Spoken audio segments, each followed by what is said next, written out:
What's going on, everybody? Thank you for tuning in to another episode of the Crossover U podcast, brought to you right here on the Crossover channel.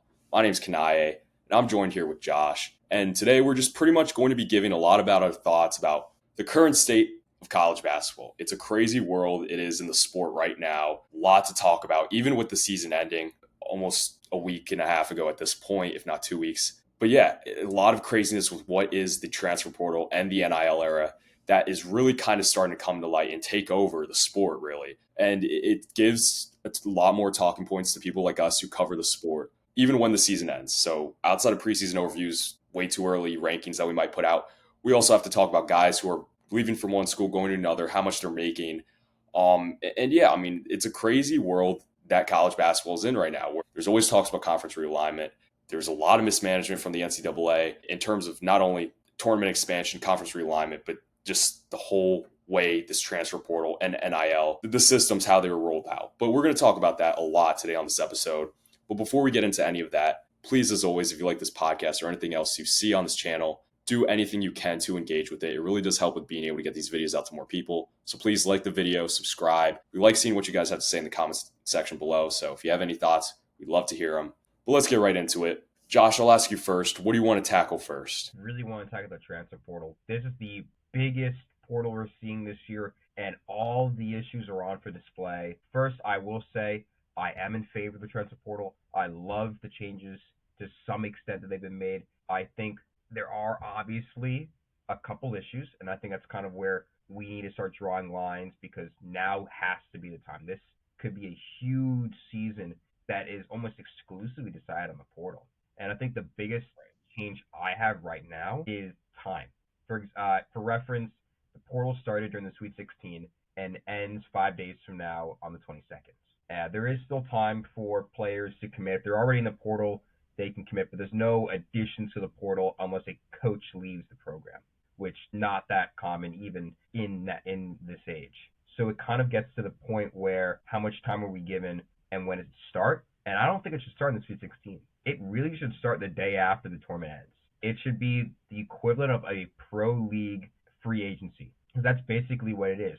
It's a bunch of programs offering a ton of money to a ton of players to play for them for however many years. Obviously, there's no contract being signed other than play here for this year and get this amount of money, but that's really no different than any other true NBA, MLB, NFL, NHL type of contract. So why are we doing in the Sweet 16 when there's still a dozen plus teams that are still playing? Like, you can't ask John Shire to, in the middle of a Final Four run, stop what he's doing and turn around and ask other players to join his team for next year when he doesn't even know if those players are staying, because they don't even know if they've won yet. So it really hurts to see that happen, because Duke, for example, hasn't really gotten anybody. Auburn is just getting started. Houston hasn't really touched the portal too much other than Pop Isaacs, and Florida just got Xavier Lee. Like, I think these programs would have a lot more going for them if they had the time. Yeah, I mean, I agree with everything you said. I know it's with both the transfer portal and NIL, it's a really double-edged sword where there's good and there's bad, and it's really tough to determine whether it's hurting or helping the sport. I know you mentioned the timing of when the transfer portal opens. I completely agree that should be the day after the national championship game, probably, like, more than likely, maybe a week after even. It's just not fair, like you talked about, for teams who are playing in the Final Four, even going deep into the tournament. They have to worry about scheming up for the next team they're going to play in the next round, and they're trying to game plan for the biggest games of their season. It's not fair to them to have their assistant coaches who need to be helping them scheme, to have to go out and recruit guys in thoughts of the next season when you're still playing in the current season you're in. And it really does put teams at such a disadvantage. I mean, Florida, they're going to be in such a tough position to be able to try to repeat. I know they did land Xavier Lee, huge get for them, but they're losing a lot of guys from this past year's squad. Walter Clayton's gone. Will Richards gone. Elijah Martin's gone. Alex Kahn, Thomas Howard. We'll see what happens with their draft processes. But they really have to start fresh now. And they're, like we talked about already so much, they're already so many weeks behind the transfer portal opening that a lot of guys have already committed places. They're kind of in scramble mode here. I mean, you look at UConn this year. Maybe on paper, a lot of people thought they were going to be a lot better than what they were this season, but they were in a tough spot, losing 4 stars to the NBA, almost lost 5 with Caravan. they couldn't really go out and get too many elite level guys to help them try to get a three-peat this year. I know a lot of that was relying on guys making leaps, which kind of didn't happen as much as some people thought. But I mean, it's just so tough to reload after going on a deep run in the tournament. And I do think, I know you talked about there's no contract system in place. I think that might be something worth looking into for the NCAA, because I think it's ridiculous where we have players like an AJ Storr, who going back to high school is playing at his eighth school in 8 years. I mean, he's played at a different school every year of college basketball. He just committed Ole Miss. We'll see how that works out for him playing with for Chris Beard. But I think there needs to be some sort of system where, yeah, you can recruit guys out of the portal, but when they commit to a school, even coming in out of high school, I think there should be some sort of thing where maybe there's a contract system where you commit somewhere, you have to stay there for 2 years, Yeah, or maybe you put a cap on how many times a player can transfer. I think two at most, maybe you allow players to transfer I think because the latter option is without a doubt the best. The yeah, amount of transfer portal changes is horrible because I mean AJ Store is one of the best examples, but you don't need to go to 5 different schools to find out who right, you are as a basketball player. We already know it. By the time you probably reach your third or fourth school, we can already probably tell you're not making the league. You're just going right, there for ring chasing, running the bag. I mean, that's probably the most of it. But 2 schools is probably the most. And even then, 2 schools, but more or less maybe 2 transfer opportunities. Because I think one of the best examples to this is Michi Johnson.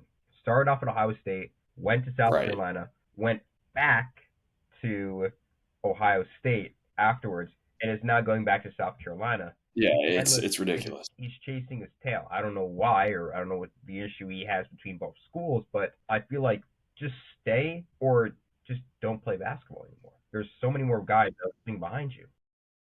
And I will say that there are good aspects to it where you see guys go from one level to the high major level. They're playing at a mid major, they go to the high major level. Or you have guys where, okay, I see I can fit well into this culture. I can be an important piece in contributing to a successful team. I mean, you look at the last few years, Elijah Martin, great example this past year, was that stuck it out at FAU for as long as he could, stayed in state, went to Florida, contributed really important piece of that national championship team. Last year we had guys like Cam Spencer at UConn here who, contributed, played a really good role, stepped up in a level of competition. I mean, was still in the Big Ten at Rutgers, but obviously stepped up in competition playing for UConn. Dalton Connect, really great example, going from the mid-major level to Tennessee, was a first-team All-American. Lance Jones at Purdue, stepping up from Southern Illinois, playing a huge part of that Purdue national championship appearance team. And I do think that's good that players do have the ability to kind of step up in talent. And I will say, while there are a lot of guys who transfer a lot, there's a lot of guys who transfer out of the mid-major level to go to high major schools. Of course, that hurts the mid-major team, but you see a lot of guys who end up going to their dream school or going to what would have been the closest school, high major school to their hometown. We see that with Mark Sears, who was at Ohio. As soon as he was good enough to get the recognition to play at the high major level, he goes to Alabama. He's from Alabama. Chris Youngblood, another great example, was at South Florida. Went to Alabama. He's from Tuscaloosa. Danny Wolf grew up a Michigan fan. Played really well at Yale. Was able to get that offer from Michigan when he hit the portal last offseason and played really well in Michigan that year. So I do think while the transfer portal does bring about no loyalty, I do think there are still guys who, yeah, they might start off the mid-major level, but they're not necessarily driven by just getting a bag or going to the best school possible. They want to go to their dream school. So I think that's nice to see. But again, that does hurt the mid-majors where without having any sort of contract system in place, these mid-major schools are scrambling to find new talent, new players, when it would be pretty cool if we saw mid-major schools bring back the talent they had the previous season and compete to try to go on a run in the tournament like we saw this past season. No Cinderellas, no deep runs by any mid-major schools. And I think that's accredited to a lot of these guys, very talented players transferring from the mid-major to the high major level. That I mean, And we go ahead. it's just an underrated or just underthought about part of the portal. That's a huge problem. Especially if you're a guy who likes the Cinderella, who likes to have the diversity of college basketball, which is still unparalleled to nearly any other sport, including college football as well. I just don't understand why there is no system to protect the smaller schools because they don't have the money and they don't have the level of talent. And it's a lot harder for a team at a mid-major level to recruit high major transfers. It does happen, and I think it should be preferred more often, but that only happens if they want to go back to their home area, or they're just recognizing that they can't play at the high major level. And yeah, you get a guy like a Tyon Grant Foster for reasons like that, but you're never really going to get more than a few of those people every year. At the end of the day, most mid-major player of the years leave. As soon as they You're right. get good, they leave. It's the same thing with their coaches. We're looking right now. Think about how many coaches you've thought of in the past few years that have left their mid-major organization to join a Power Five conference. Right. Great example. I mean, I get BYU wasn't has only been a mid-major recently, but they've had years in the WCC. Pat Kelsey is College of Charleston. That's nothing special. And he goes to Louisville, one of the greatest colleges for the sports. Like, I mean, there really are a ton of examples to this. I just don't. There's no protection. There really should be a level, not an even playing field. Don't get me wrong, but there should be at least some fairness and some protection for these mid-major programs that just don't have the money, don't have any sort of ability to retain guys, because it hurts. It hurts guys to stay. I think Kanaye had a really good example with this. We were talking off camera about, was it Earl Monroe, the Amari Monroe from Quinnipiac. Quinnipiac player, MAAC player of the year, could have transferred like most of them do, but he chose to stick out his last year of eligibility at Quinnipiac to hopefully reach their first NCAA tournament. And it's great. I love that he did that, but it hurts because if he had gone to a high major program and balled out, which he honestly could have, he could have been drafted. I think his career is, it's getting undersold and undervalued because one, he's not getting paid as much at Quinnipiac without a doubt, and two, he's pretty much not going to get drafted. He might not ever make the league. So it's a huge sacrifice for players to stay at their mid-major school because they're never going to get recognized. Yeah. Yeah. I mean, great points. And going back to the contract thing, some sort of system where players have to stay more than 1 year at school they commit to, that needs to be instituted because it's so unfair to coaches at programs where they really have to re-recruit their players that are already on the roster. They need to convince them to stay, talk about their roles going to next year, and probably renegotiate how much they're going to be making in NIL money because they know they can make more elsewhere. I just think that's so unfair to coaches to have to re-recruit players that they already have. And I think because a lot of these players, they're talking to other schools throughout the season, which brings me to my next point. There needs to be a much stricter policy on tampering. Tampering needs to stop in college basketball. It's a problem in professional basketball, professional sports, all of it. And it's been a problem in college basketball since the transfer portal opened. AJ Storr was a great example last year where he was already in talks with Kansas midway through Wisconsin season of how much he's going to be making in Lawrence next year. Dan Hurley had a quote which made headlines about when he was on 60 Minutes. He said 50% of his roster is either considering or already knows where they're going to end up the next season. I talked about on Saturdays and Stores podcast where solo ball, there was rumors that Kentucky threw an offer his way to convince him to enter the portal in the round of like 1.5 million, somewhere around that. Terrace Reed was hearing that he could probably make upwards of 2 million if he were to enter the transfer portal. And until guys hit the portal, you should not be able to talk to them, in my opinion, and definitely not during the season. That's ridiculous for coaches to have to, one, re-recruit their players every offseason, and again, have to worry about all that turmoil of guys possibly leaving next season while they're trying to coach in season and get their guys to buy into what they want to do. Definitely. And it's excessively painful for coaches who have long-term goals. This portal hurts players or hurts coaches that live off of local homegrown talent. Houston is a great example. Purdue is a great example. Michigan State's a great example. These are programs that are just known for producing homegrown talents, and they can't really do that anymore. I mean, Painter's going into the portal, which is a first for him. I mean, we saw portal additions from both the other two schools I mentioned as well, Michigan State and Houston. And I guess these are things that have to change, but imagine having a player that you can see like starting his senior year, perhaps being a 10 to 15 points per game scorer, a possible All-American in your eyes, but because there's so much, there's so little space and there's so much talent on the roster his freshman year, you have to sit him on the bench. Maybe his first year, maybe his second year even, but he doesn't want to sit on the bench, obviously. He can just go bag and go to maybe a smaller high major program or a mid major program, whatever he desires, and leave those plans behind. And it hurts because then you got to go out into the portal and get a guy you never met before. And all that Right. recruiting that you did 2 years ago to make sure that this guy becomes a starting five player for you doesn't matter because another school called him and said they give him $1 million if he left. I Yeah. hate it. I really do. Yeah. And I love you brought up those 2 points. I mean, there's two things I want to get into. One, when you're recruiting freshmen out of high school, those are guys you've built a relationship with over the course of maybe since they even entered high school, which I know you're kind of really not supposed to start talking to them until they're a sophomore, junior.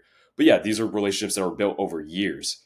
And you get a really, really good idea for where the kid's headspace is at, their mentality, if they're going to buy in and fit into their culture, fit into what you want to do on the court. With a transfer portal, you only have several weeks, maybe if that even, to really get a good idea of the type of person you're bringing into your program. And a lot of times that doesn't work out. I mean, we've seen so many examples of it over the last 2 seasons. And again, it's kind of one of the greatest parts of college basketball. Of course, it's starting to change, but watching the growth of players year to year, sticking with one school and watching them progress and develop their game and get better year in and year out. And we're starting to see that change. Normally, I mean, you have guys come in, you bring in a freshman class, unless they're really a super talented 5-star, they're probably not going to play as much. And that was fine. They would come back the next season, get better, get more playing time, become a household name. Nowadays, if these freshmen are making the money they want to make, or if they're not getting the opportunities on the court that they want to get, they're out of there. And that's something that seeing the growth of players is what makes college basketball so special, where you have a guy who maybe isn't that great as a freshman,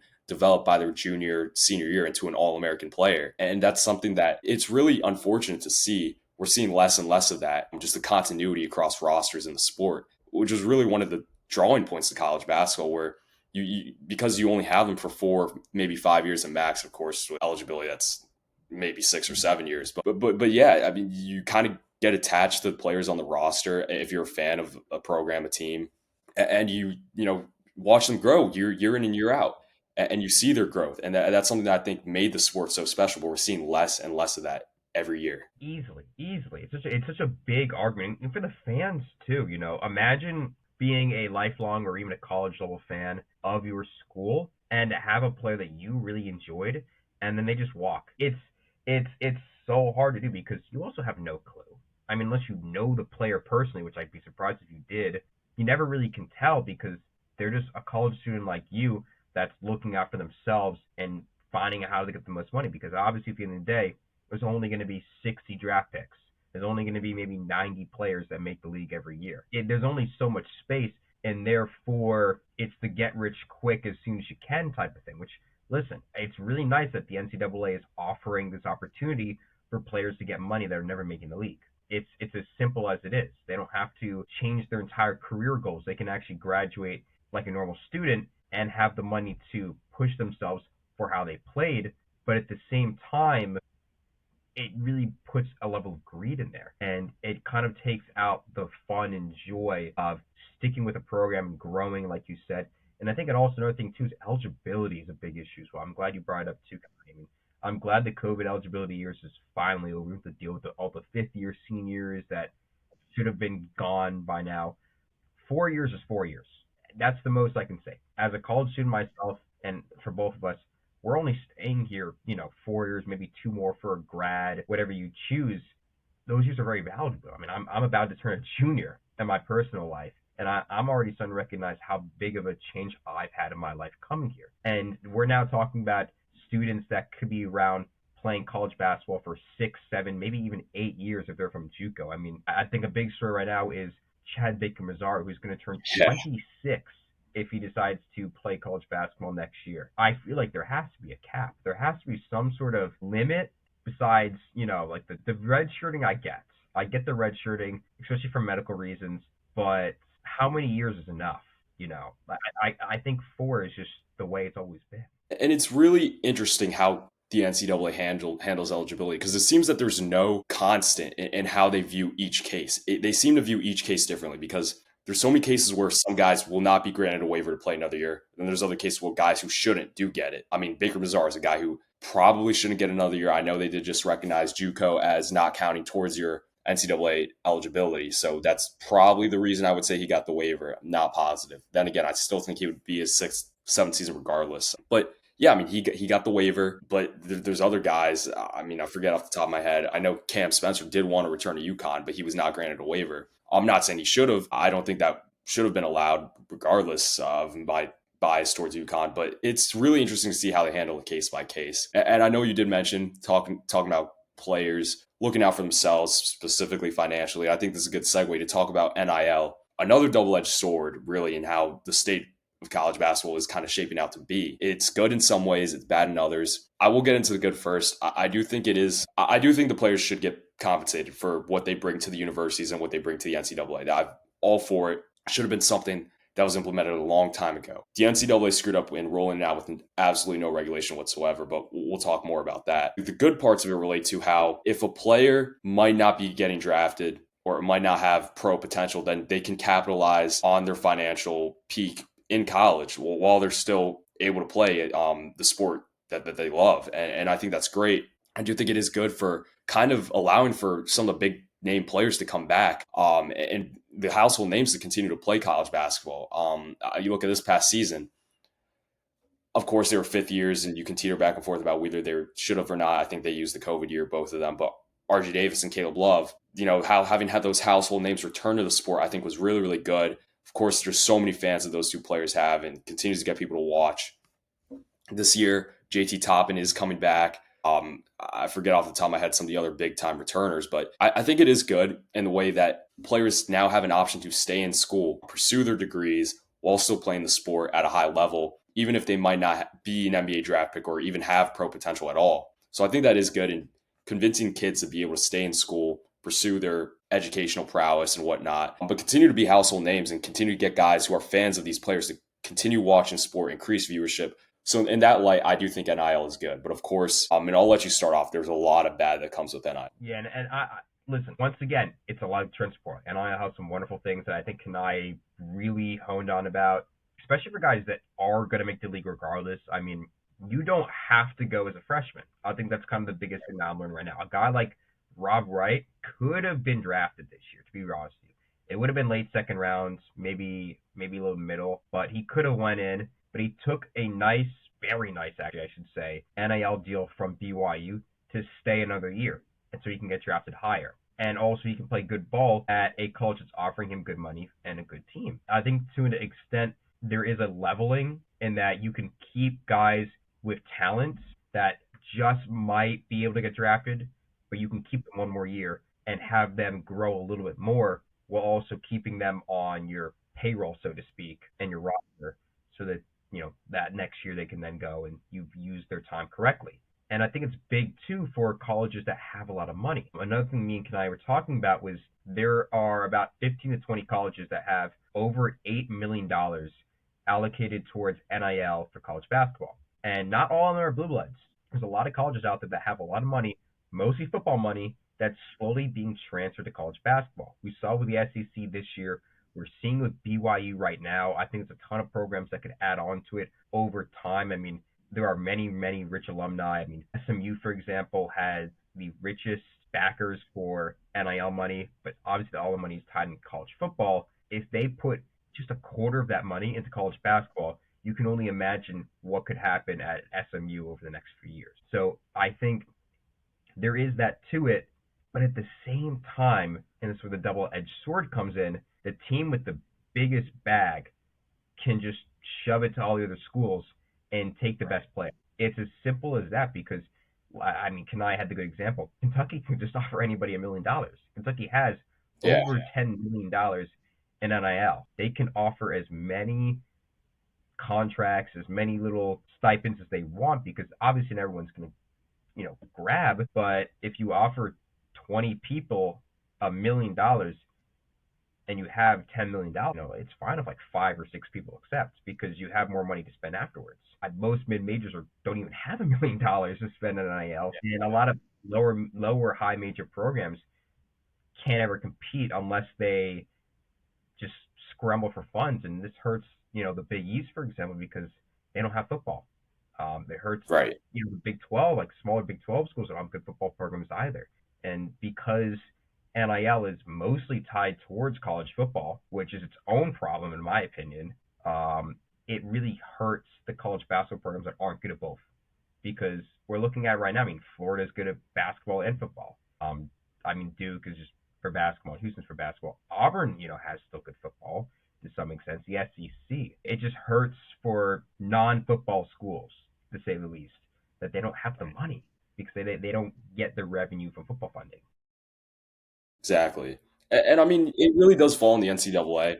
They've completely mismanaged both the transfer portal and NIL, conference realignment, tournament expansion, which we'll get into briefly towards the end. But there should have been a cap when NIL was granted access. And it really is confusing because you think when they introduce NIL money, they introduce NIL, name, image, likeness. What initially I thought that was going to be was okay, if there's a player who has a big name, is a big name in the sport. I think first example that comes to mind, Paige Beckers here at UConn. She has endorsement deals outside of what she makes in NIL money. She has a Gatorade deal. She has a Nike deal. I forget what else she has, but I thought that's what NIL was going to be. I thought companies were going to be able to reach out to these players who are big names in college and offer them deals to sign, where in the past you weren't able to do that. We saw what happened with Johnny Manziel and him having to do so much under the table when that wasn't allowed.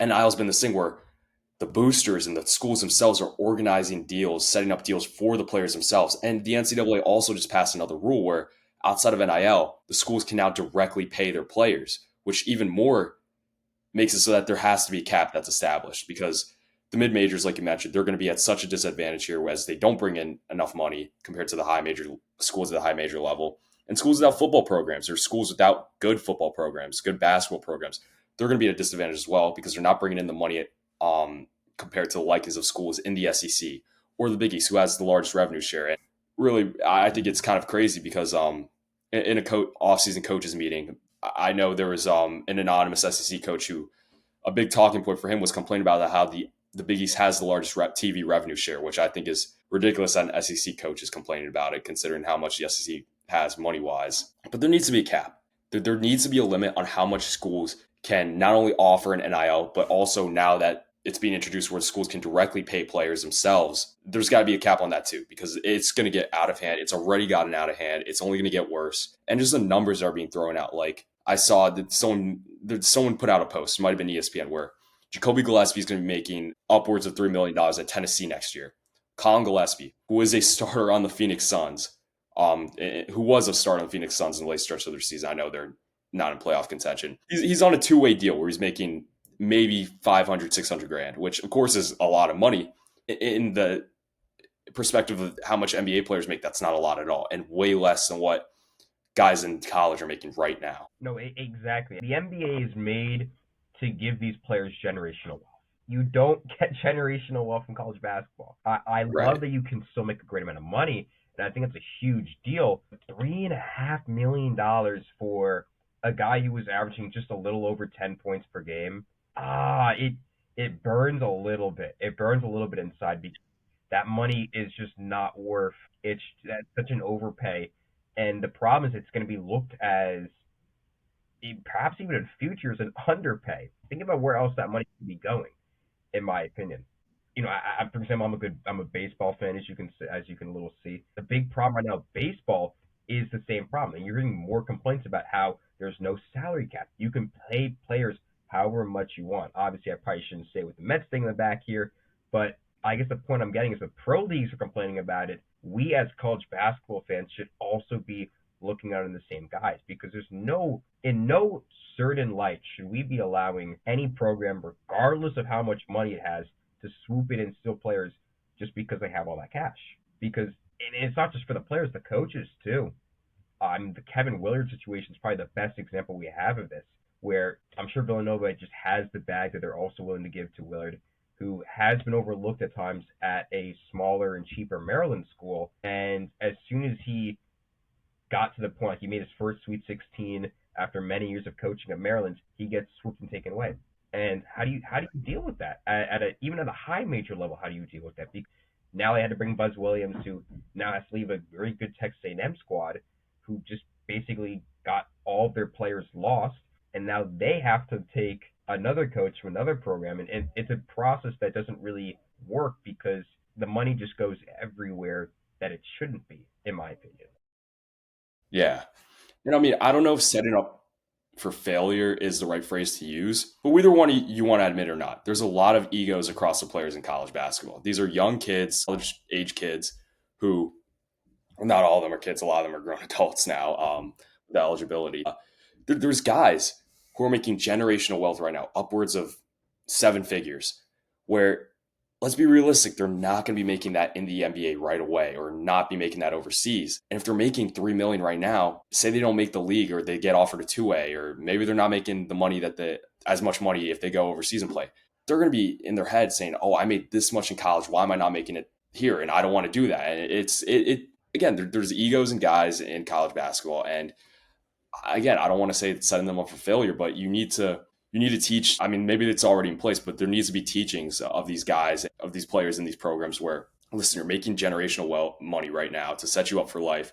You need to play it out smart with how much you're making to prolong it as long as you can for their kids and their grandkids and whatnot. Just realistic.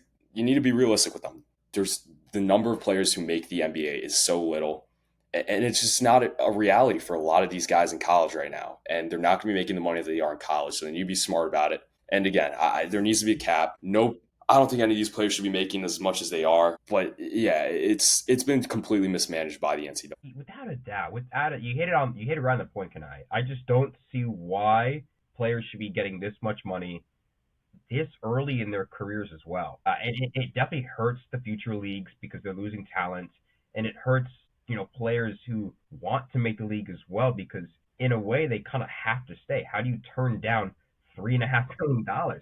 How do you turn down seven-figure salary to stay another year? No one really wants to do that when you could work the way through, but it's not guaranteed. You could be in a G League for most of your career. You never really know what's going to happen to you out in the big leagues. It might not be as good as you think, and even if it is, you're not getting paid as much. Yeah, In a way, it ruins both sides of the story because we've both grown up in a world where you have the one and doneers. I don't know how many one and yeah, doneers we're going to get anymore. I mean, there's right, guys right. Cooper Flag, but what if one of the Boozer brothers wants to stay? What if we have AJ trying to come back or Darren Peterson? What happens when one really big guy that is a freshman that we know is going to be a lottery pick says, "I'm getting paid a lot more right now, and I really want to just stay here and win a ring just to win a ring." Like, I get it, my time is supposed to be for the NBA, for the bigger leagues, and we respect the NBA for that reason alone because we produce the talent that we get to see in the NBA. What if Right. that stops? What if we just get a dysfunctionality where we're not going to be seeing as many college players stick in that role? Even what if we see like a foreign influence like the NBA as well? I mean, not to really pull it out there, but we've noticed recently, at least, how many foreign European players have walked into college basketball. I mean, Kasparis Shakachonis got paid quite a bit in Illinois, and I Yeah. know he's more of a side note for everything right now, but are we going to see more European players work their way through and make the NBA like a last destination? I don't really know how to even think about something like that. It really is just so much being pushed all at once that you don't know what to do with it. Yeah. I mean, great points you made there. And it does make you wonder where, on one end, yeah, it does bring the household players in college back for prolonged periods of time, which is good for the sport and viewership and fans. But will it come to a point where guys who are too good to be in college and should go to the NBA stay? I mean, like, for example, Cooper Flag, I think him returning to Duke is getting a lot more attention than what it's worth. I think he's definitely declaring for the draft and will be the number one pick. But say he does return to college, he's too good to be playing college basketball. If we're being honest. I mean, he's was a national player of the year this year as a 17, 18-year-old kid. I mean, if he stays, then you might as well hand Duke the national championship right now because I'm all for guys staying in school, but if you have players that are just so far ahead of the rest of the playing field, kind of gets to a point where it might make the sport a little bit less fun to watch. I mean, Like, definitely, if I can butt it for a second, it would be the end of the NBA, in my opinion. Imagine having the number one overall pick staying. That never happens. And a number one overall pick like Cooper Flag staying, it's yeah, insanity to even think about that. It would kill college basketball because Duke's just going to win it. Because there's no other way Duke doesn't win it now with yeah, Cooper Flag. And it would kill the NBA because there goes your biggest revenue cow for the next 5 to 10 years, and then like Wembenyama and Luca. Like you're losing a huge star to your future NBA rosters. And if it's that's the first domino. Like that's what scares me so much about this, because there's so much more destruction that could happen to both the NBA, but particularly college basketball, than there is growth. And I love the growth, but we have to find a way to keep the growth and remove all these warts that are just slowly taking down college basketball, because it's getting corporatized. That's the scariest part about all of this, is that the corporatization of college sports is very, very concerning. And it started with college football. It's working its way with college basketball. And I mean, it's showing its head in everything we've mentioned. And we haven't talked about conference realignment, which is its own real issue, in my opinion. Yeah. And one more quick note. I know you mentioned kind of like the end of the one and dones going to the NBA and all that. I think one thing that we didn't kind of miss in terms of eligibility and transfer portal is the NCAA passing a law that JUCO years do not count towards your college eligibility anymore. Teams are going to start recruiting out of JUCO. And again, they've already started recruiting out of the transfer portal. Teams are going to prioritize getting those guys over freshmen. I think it's going to start to move in that direction where you have all this money that you're paying these players. A lot of teams would rather give this money to guys who are older, more mature, have proven themselves at other high major schools. But again, going back to JUCO is kind of going to become sort of like a minor league for college, where high school kind of was that for so long. And I'm sure it still will. Of course, you're going to see the 5-star freshmen come in and play really well. I at least hope. But I mean, it's so tough for freshmen now coming in. You need to really be at the top of your class to guarantee yourself that you're going to play and make good money in college, because again, there a lot of schools would probably rather throw money at a guy who is older, is more mature, played in JUCO, played at another school at the mid-major, high major level. And it's something that you hate to see, because whether you like one and dones or not, a huge part of the sport is one and dones playing really well. 5-star freshmen coming in, like we saw Cooper Flag, Dylan Harper, Ace Bailey, VJ Edgecombe, likes of those guys this past season. And that's something that I don't want to lose, because it's really cool to see freshmen lead teams. And I think we were finally starting to sort of get back to that this past season. What we saw with Knepel, Flag, Malawach at Duke. It's kind of, I don't know, with this JUCO thing, it might start to trend in the opposite direction. Easily. I mean, it definitely shows, like, look at the Natty game. Florida was filled with Right, 20-year-olds. Auburn had one of the oldest, rosters that's ever existed, older than the OKC roster in right, actual NBA basketball. What do you do in that scenario? Because you could, I mean, obviously Duke was the freshman team, but even the best freshmen couldn't compete against a bunch of 20-year-olds that are not making the league. That's what right. scares me a little, because not that I want to hand all the freshmen the rings just because they showed up and were the best players in high school, but that's honestly a really good point too, Kanaye, because what if the JUCOs are starting to get more representation? And as nice as it is, I mean, there are a ton of guys that have made their way through JUCO to get to college basketball, but we don't really want them taking the space. We're kind of in a scenario where there's too many cooks in the kitchen. And what happens when there's a fire? Who's cleaning up the mess? Yeah, exactly. I mean, I think we hit on all the points there. And just really quickly talk a little bit about tournament expansion. This is something that's been talked about almost every year. I know I made a video on it, more so in the beginning of this college season, where there was an article that was put out where the NCAA was considering expanding the NCAA tournament from 68 games, where it's at right now, in that format, to 72 teams, my mistake, not games. But I talked about in this my opinions in that episode I did months ago. My opinions still stand on it. I think you're tampering with a product that's fine as it is. I think it should have stayed at 64. I think the first four, really, no one watched that, for being honest. I do think the first four was actually solid this season. I have to give them that. But let's be honest. No one's tuning into the NCAA tournament to watch the first four games. And making it a 72-team tournament, okay, that would probably add another first four game to each region and whatnot. It's all a money thing. And it really comes back to the NCAA being completely mismanaged. You have football heads there who are making decisions and really don't know anything about how good the product of college basketball is. And they're just tampering with a product that's fine as it is right now.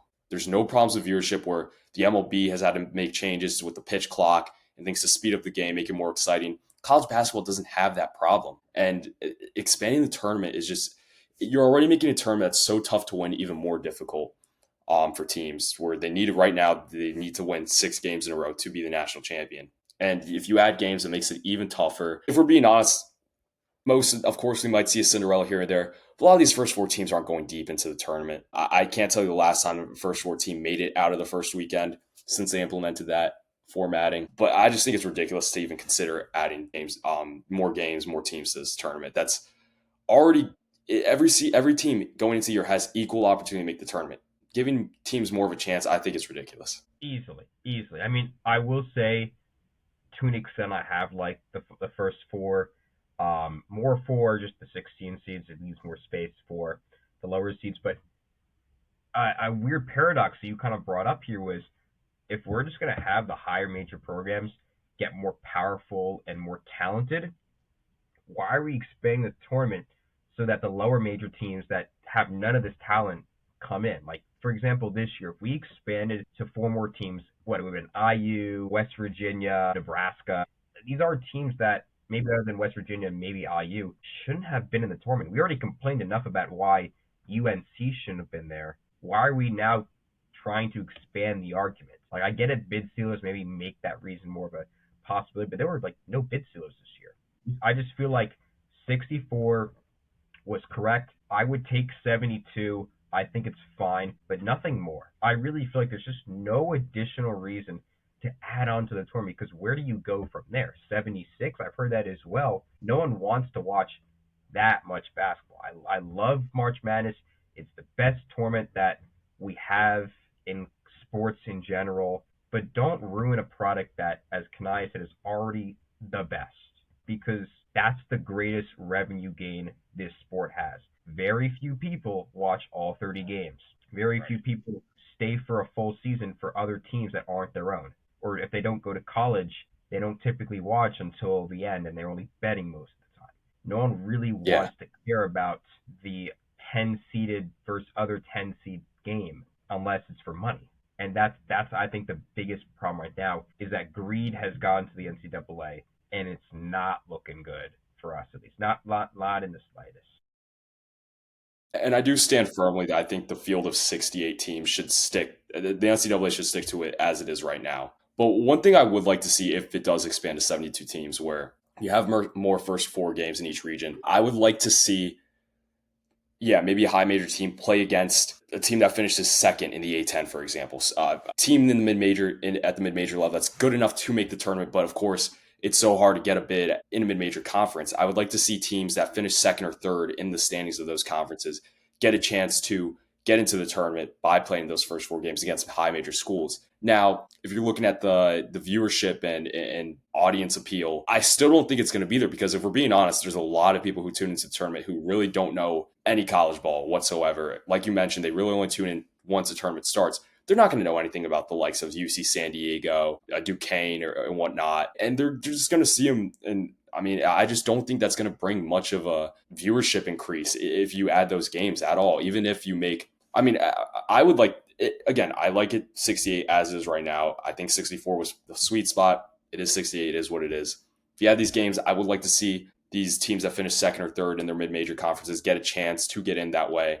But again, I would like it. I don't think the average viewer would like it, if I'm being honest. I don't think they're going to specifically look out to tune into those games. I think it really is fine as it is with 68. Yes, yes, and it's fun what we have right now with how we even do bracketology. I like having the stats and everything go into this as well. But if we're going to expand, as Kanaye put, we should have a little quota in a way. I think one of the nice things about the college football playoffs, which is expanding a lot quicker and is looking like the competitor in a way for March Madness, is they added a little, section where one team from mid-major program gets to make it in regardless. I love that. That gave Boise State, if you followed college football, a first round bye because they were the best team in a mid-major conference. And we should have something like that too. What if we have those four teams be all mid-majors?